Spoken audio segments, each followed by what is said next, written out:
Welcome back to Pillow Talk Sessions. I'm Kristian Lipinski, joined as always by my co-host Jessica Gillingham. Thanks, Kristian. And today we're joined by Robert Birch, who is the Head of Operations at Gravity Co. We're going to explore with Rob about the rise of community-driven rental living, what they're doing at Gravity about this, and then also how operators can create that meaningful resident experiences. We'll also discuss how insights from the co-living sector can shape the future of rental housing, the role of data in improving resident happiness, and how operators can build strong reputations that go beyond reviews. Plus, we'll look at emerging trends redefining modern living.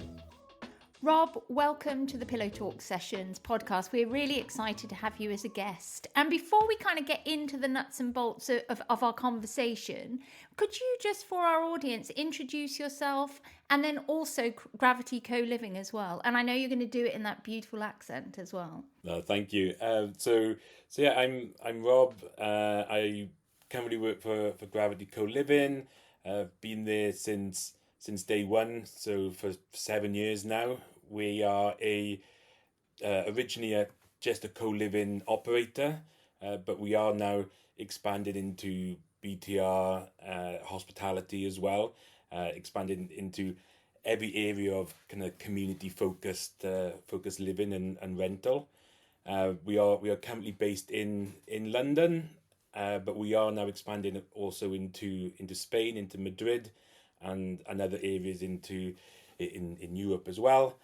My background before Gravity has been in the hospitality market, specifically within hostels, and I was based mainly in Spain, but also in Prague, Budapest, and London, and now I'm back here in the UK. In lovely South Wales as well, I think is where you actually yes. are. But I just have to say, before Kristian asks the first question, you're kind of like the perfect guest for us, because we're really looking at how hospitality meets modern rental living, and the fact that you're kind of expanding from PBSA to BTR to hospitality, flex rental is really interesting.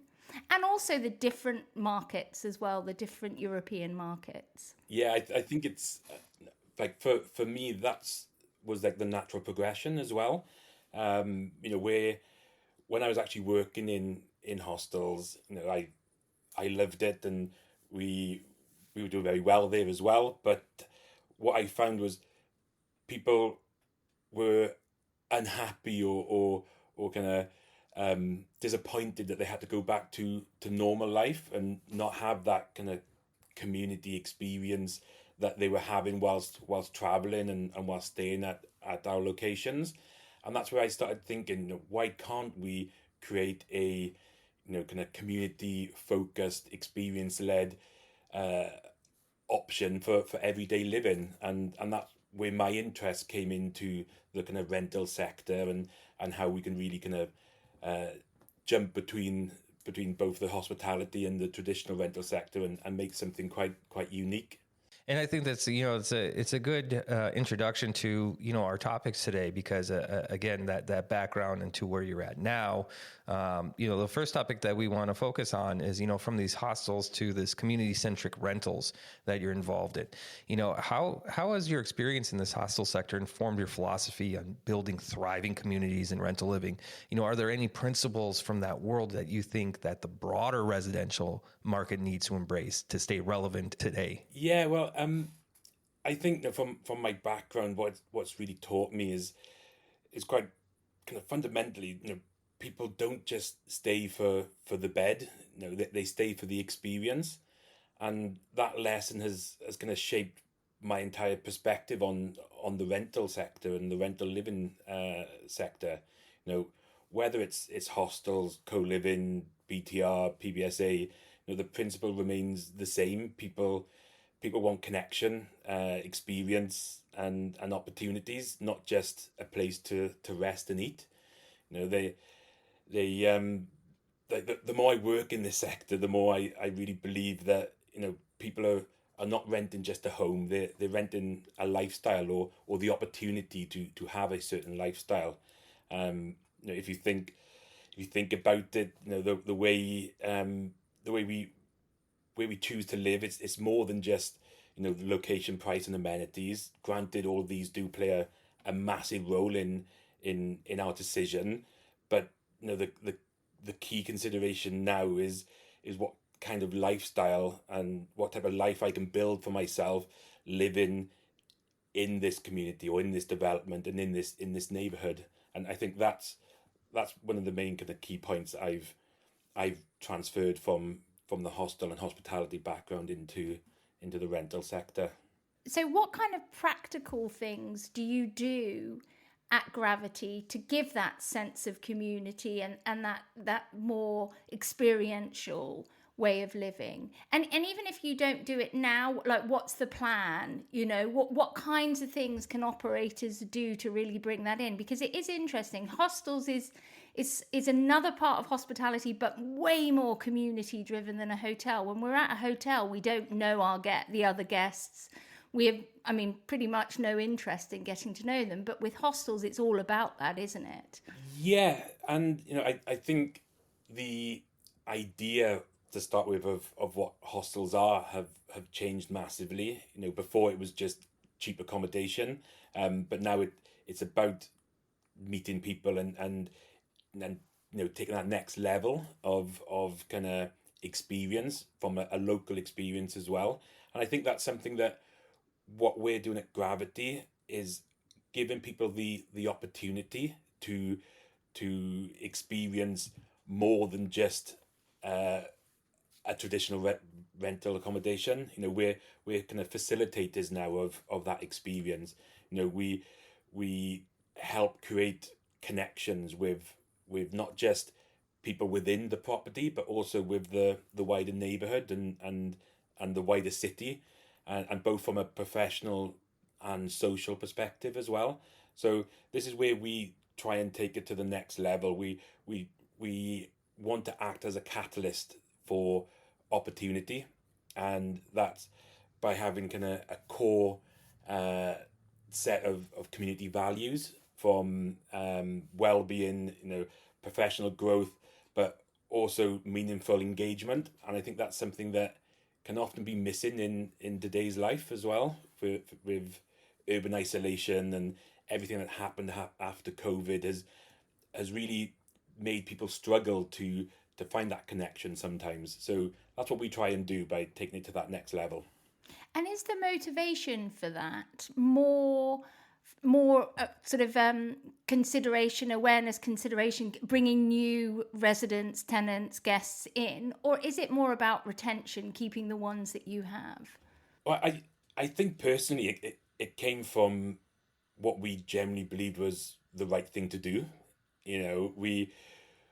We want to make, obviously we're a business, and at the end of the day it's about being successful as a business, but let's do it by also making a positive impact as well to not just our residents within our four walls, but also to the wider neighborhoods that we're located. So yes, it helps retention, and yes, it does help the bottom line as well. But I think what we really wanted to create was, we saw ourselves as more than just a rental platform, so to speak. We saw ourselves as a lifestyle brand, and that's what people pay for when they come to Gravity, and that's what we want them to pay for when they come to Gravity. Is the bed comes for free, so to speak. It's the opportunities that come with Gravity that is the powerful part of our brand. Mm-hmm. I like that. The bed comes for free. It's that lifestyle that you're offering. And on that, I do have a question about that. Now, do you see this kind of demand for community focused rental living is more generational, or is it, a shift? You mentioned COVID and things like this, and the way people want to live now and the lifestyles are happening. So do you differentiate between those two, or is it, a combination of all? I think community-led living has always been there. It's human nature. From my background in Wales, where my family are from, it's the mining communities. My hobbies and sport. You have sporting communities. We've always been attracted to communities, and we've always been very we always feel more comfortable with people than on our own for the majority. So I don't think it's a new thing. I think it's more that, I guess, with the kind of Amazon effect as well now, and I don't know if that's even a term, but with Amazon, everything is now faster, easier, on demand, so to speak. I think the generations like millennials, myself, and onwards, we now want things easier. So before, where we may have gone searching for it, like previous generations, now we like the idea of being able to get it all under one roof, or all within easy access. So I think that's really the kind of change there is, everyone's busy with life. Time is hard to come about, and with this type of living and rental opportunities, we have the ability to save people time, provide much more in one kind of payment, so to speak. So I think that's where the change has really come from. It's the convenience and the kind of frictionless opportunities that come with this model. It's really interesting, the societal shifts, cultural shifts, and how businesses, service providers adapt to that, but also what's intrinsically always going to be in the fabric of humanness as well. And I guess today, a lot of our communities are online, which they wouldn't have been, 10 years ago and longer, but still needing that physical as well. Like, online is great for what it is, and it's all housed in one place, it's on a phone, but actually being in physical spaces, physically with people, is so important. And I just wonder, do you use technology to create any of this community? And if you do you use data to sort of understand who your residents are and how you can really adapt to those needs that they might have, not just community, but other ones as well? Yeah, I guess, at Gravity, we see the use of data as kind of key to understanding and being like the first step in improving the kind of living experience for our tenants and for our members. We aim to try and gather insights at every stage of the kind of renter's journey, from onboarding all the way through then to operations, community management, and until they leave the property as well. And our goal is now to try and centralize this information with the kind of overall objective to understand how collectively these data points kind of work together to hopefully make smarter decisions. Like for example, hopefully improving operational efficiency, improving the service level, improving how we use our resources to manage that in a more efficient way, and as mentioned, the overall improved experience for both our members, but also how that can impact our staff as well, improving the day-to-day for them. And I think it's important that we shouldn't look at data points individually. As said, we need to look at it as a bigger picture, and seeing how positively and negatively they can correlate with each other, because the rental experience is all connected, really. Some examples then of how data points can be used together to see any sort of kind of correlation could be, how maintenance issues or maintenance kind of response times impact kind of member attendance to events and activities, or retention rates. Another one is how a member's length of stay or lifestyle can impact the additional services that they may engage with. So kind of looking at those two examples, we're getting data sets from facility management and how that impacts community management, or how that impacts sales and the kind of bottom line. as well as then, how a demographic, so to speak, so length of stay, age, etc., how that can, and you're gathering that at the early onboarding stage, but how that impacts then throughout the rest of this day in regards to the service offering that we can really provide.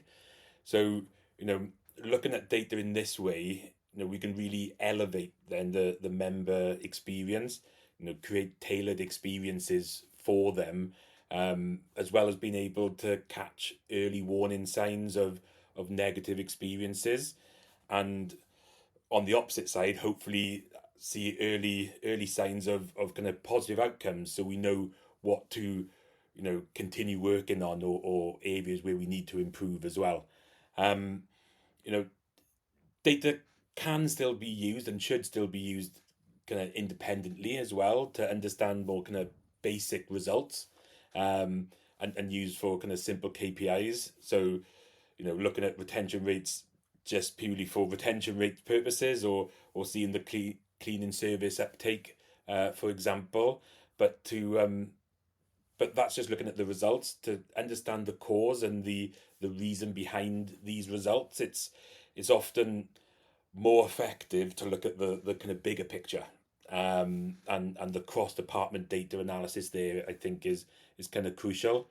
And I said, collecting the data is only the beginning. It's how we bring it all together, is the crucial element in my opinion. And I guess finally on this kind of topic, I think it's crucial that we communicate with our staff and also our tenants the reasons why we are collecting this data. We're not collecting data for data's sake. It's kind of collecting to understand what we're doing well, along with areas we can improve. So we can work proactively to enhance the living experience, and to elevate the gravity offering. I guess that's like mitigating risk of bad reviews, is it, or unhappy members, tenants? Yeah, I think, as I said, like with experience, it's and with the whole operation, there's multiple factors that play into the overall customer satisfaction.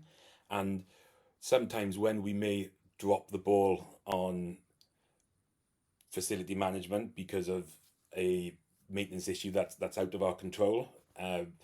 For example, fairly recently we had the issue of the power outage in Heathrow.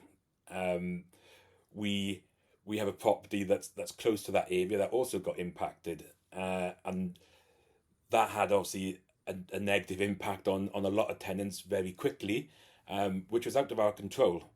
But what we then looked at is go, okay, these have had a negative experience.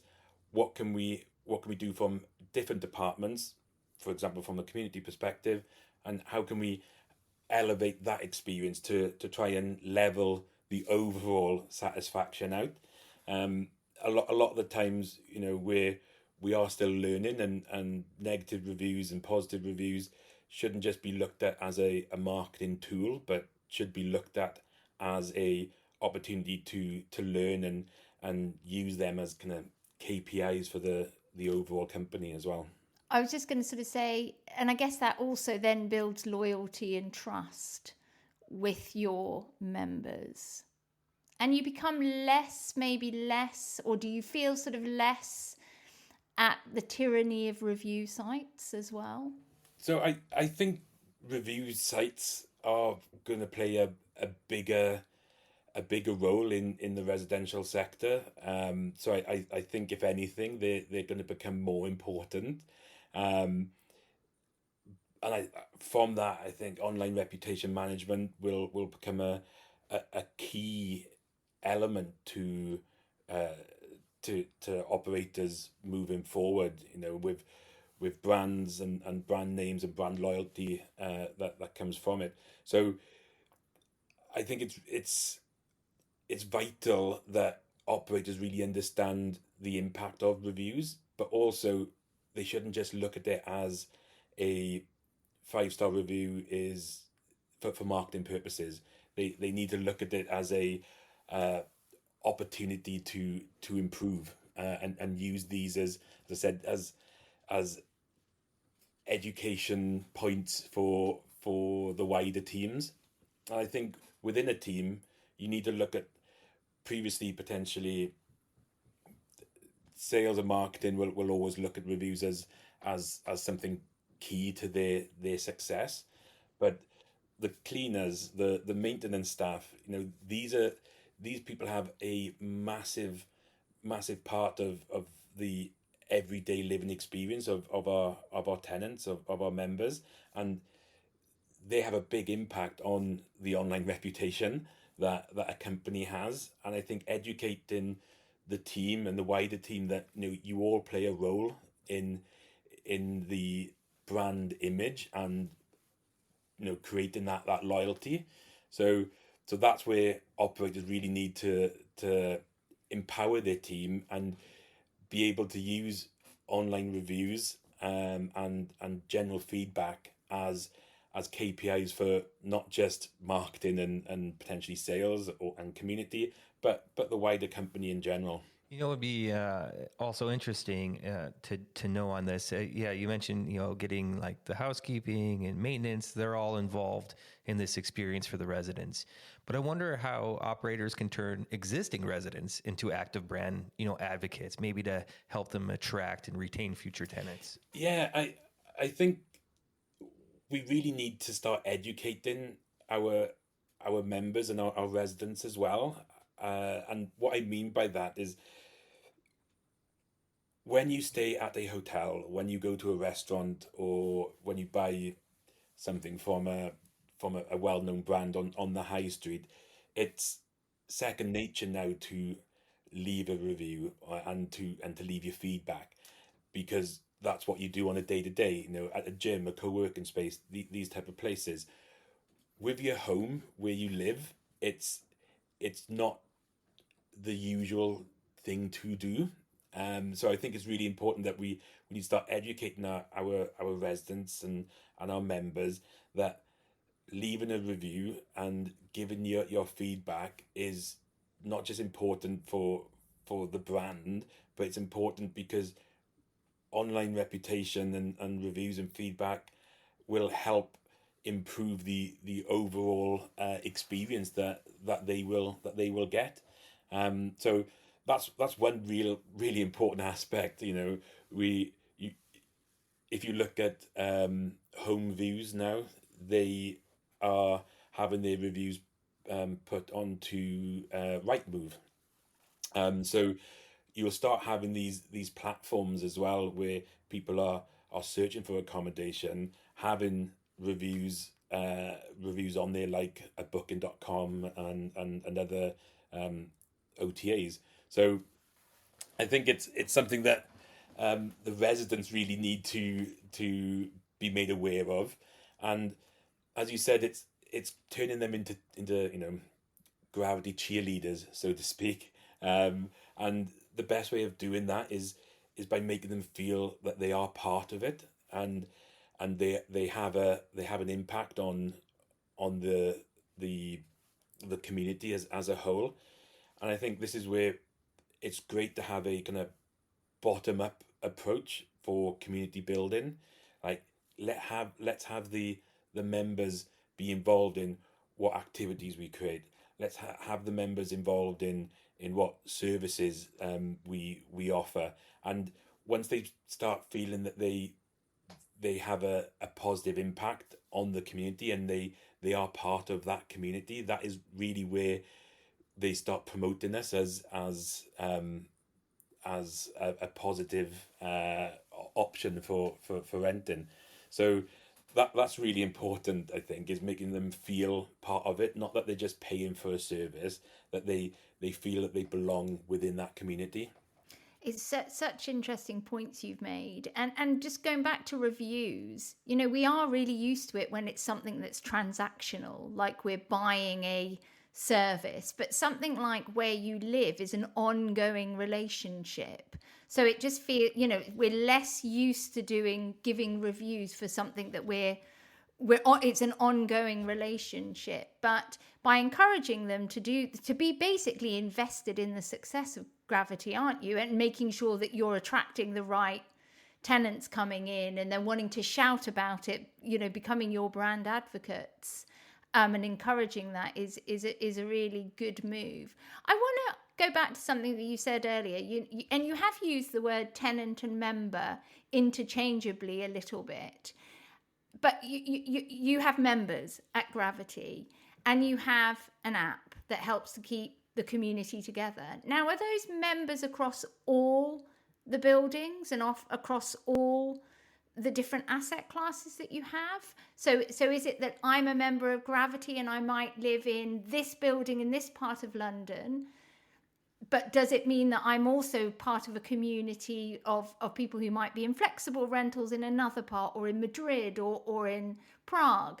So is it like that? And if it is, I mean, this sort of rise of communities, living communities, is so interesting. Yeah, it's exactly that. So we have interest groups that anyone can join from any property in any location, be it London, when we open up in Madrid, and so forth. So this is where you then have that kind of global membership, so to speak, where you are part of not just your building or your floor. You're part of a bigger kind of ecosystem of like-minded people, and people that have similar interests or hobbies.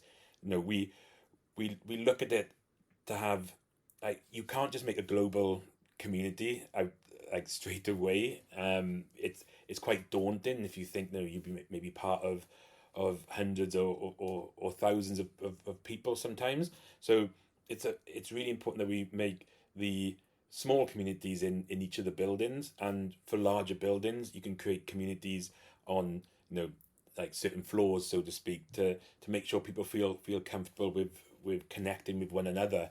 And with that confidence, it then grows, and they can talk to people in other buildings through shared interests. And some events and activities and services will only be for certain buildings, but for others, events will be open to multiple properties, and that gives them the opportunity to interact with each other there as well.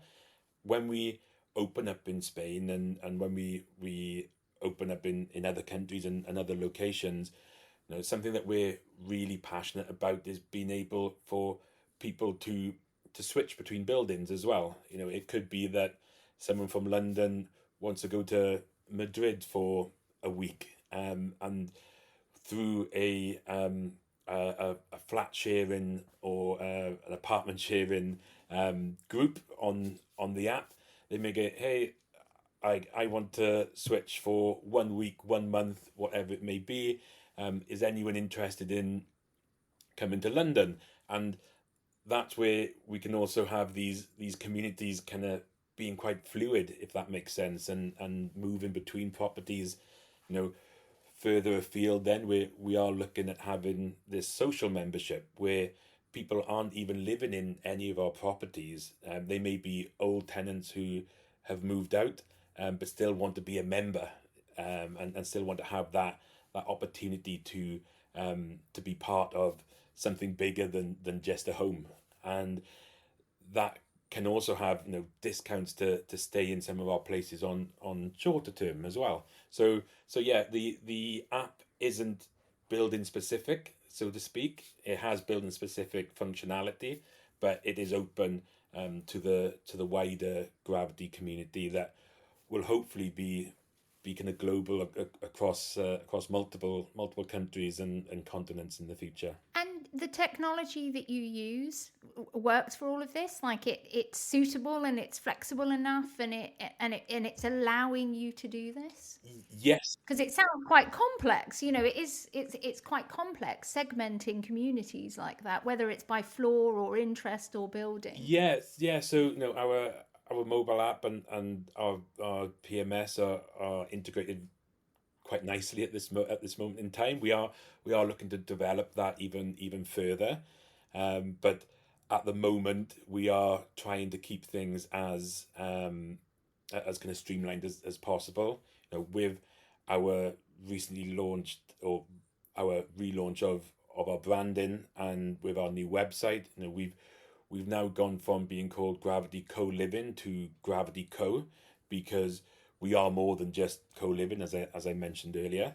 But with our website now, you can search for 3 month plus stays, the long stays, but you'll also be able to search for short stay as well. So we're really kind of advanced in that way, that we are opening up our network not just globally, but also the flexible lengths of stay as well, which is really interesting. Rob, the final topic that we'd like to talk about is, shaping tomorrow's resident experience. As we look to the future of rental living, what emerging trends, be it technology, design, community engagement, do you think that would be the most significant in refining the resident experience? And, ultimately the question, because of our listeners, a lot of operators, how can they prepare to meet these expectations proactively? Not like when it comes up and then do something, but today. Great question. I think the future of rental living would basically be defined by its adaptability and the experience design, and also through like a hospitality and kind of service driven mindset. I think it's impossible for me to sit here now and say this technology or this or that, because everything changes so quickly. And I think because of that, and where maybe traditionally, the rental sector has been quite slow and quite solid for many years. Now with such a big increase of developments happening, and there'll always be a need for housing, especially in the UK, but with a lot more of co-living BTR schemes popping up, and a lot of these developments being different but having very similar amenities, I think what will really define successful operators in the future is the adaptability and the ability to create not just the physical space, but the experience, and designing that experience for its members and residents. And with that, it is that kind of hospitality and very much that kind of service mindset that will lead to basically fantastic buildings in the future. With technology, yes, you need to be on. You need to make sure that you're always trying to move forward. As I said, Gravity had an app from day one, but we've changed app provider multiple times. We are not just sitting back thinking, okay, we've got an app, that's great, or we've got a PMS, that's great. It's always looking at what can be improved, what can you do to take it to that next level, and also understanding what you are and what you're not. We aren't a technology company yet anyway, so we need to have those relationships with technology providers. We need to have those relationships with construction companies, with developers, and making sure that we are at the forefront and a jack of all trades, as the term goes, to make sure that we understand enough of each sector, but also understanding that where we can really make a difference is through that experience, and creating something a bit special there. And I think that's where all operators really need to move. Anyone can make a nice building these days, but it's what you do with that building that's really important.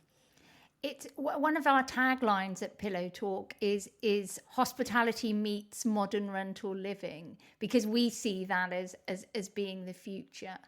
I want to make a little reflection also on something else you said, and really it is like stick to your lane, like knowing what you're good at and what you can do. And even though you are tech-enabled operator, you're not trying to say we can do this, or we're a technology company, or we're a prop tech company, or whatever.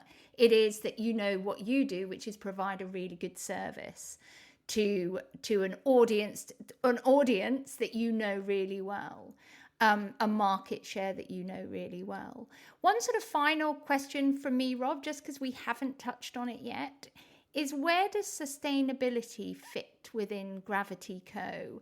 Is it an important pillar for you guys? Yeah, so obviously sustainability in general now in the real estate kind of sector is a buzzword for good reason. But I guess in my opinion anyway, sustainability in the real estate sector often kind of focuses on new developments. But at Gravity, we've actually built our brand on kind of breathing new life into existing properties, existing buildings. You know, other operators might kind of dismiss certain assets because they don't fit a kind of rigid spec. But we saw opportunity there to kind of try and take these on. And it's also kind of no secret that working on older buildings, it can be kind of difficult to hit sustainability or environmental goals in the same way that new best-in-class developments can. But at Gravity, we do our bit and we try our hardest here. We've been able to kind of integrate the kind of underperforming properties into our kind of wider operational network. So we've been able to kind of unlock some efficiencies by kind of doing that. And I guess, alternatively, these buildings would be left empty or poorly operated independently, or just completely knocked down, and with that, the kind of carbon impact there. So yeah, we've been able to kind of bring these assets on under our management, and with our kind of adaptable, centralized approach, it's allowed us to maximize efficiencies and sustainability kind of practices into how we work, without the unnecessary kind of demolition of these buildings.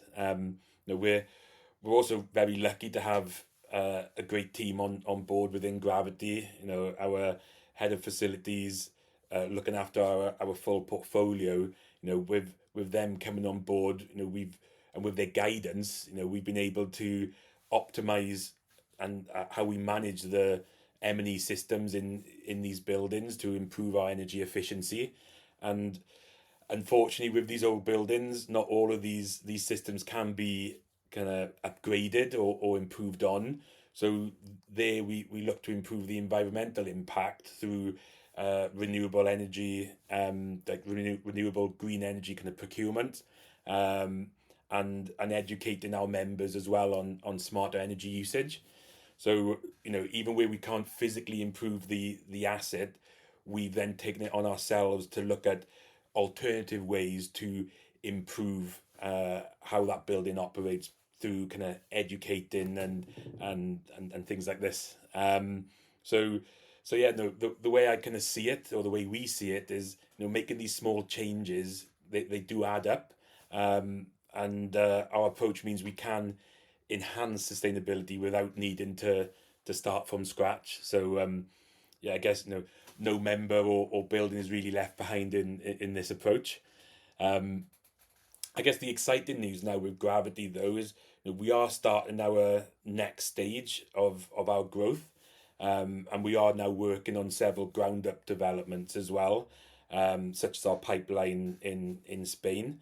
And with that, we've been able to take the sustainability even further in this stage now.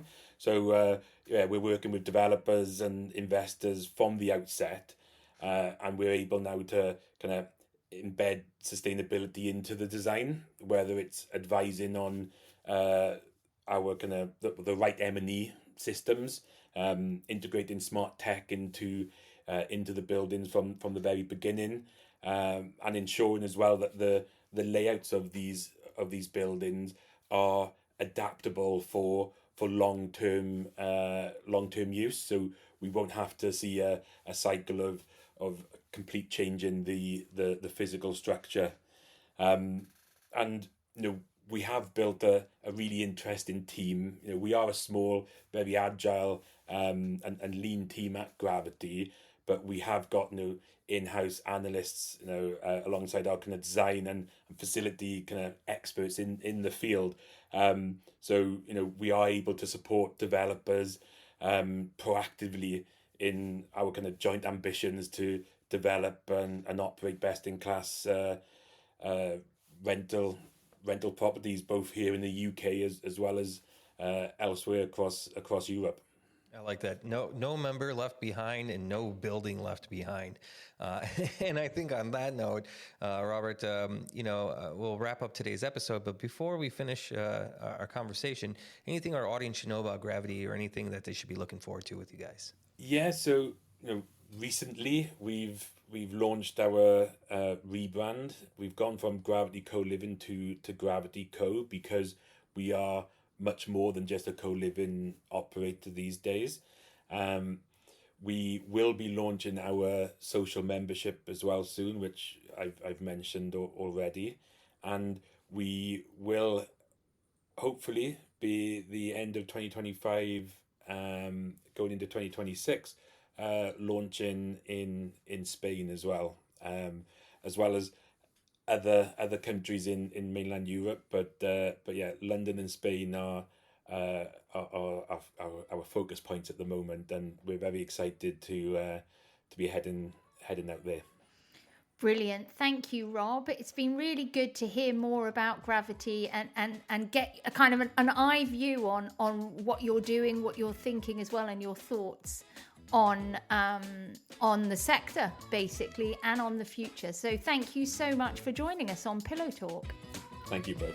And that wraps it up for us today. So thank you guys so much for joining us on this episode of Pillow Talk Sessions. To stay connected and catch every new episode, do us a favor and head over to pillowtalksessions.com to subscribe. And be sure to follow us on LinkedIn for more insights and interviews with leaders who are shaping the future of hospitality, multifamily living, and community-driven spaces. Thanks again for tuning in, and we'll see you next time on Pillow Talk Sessions.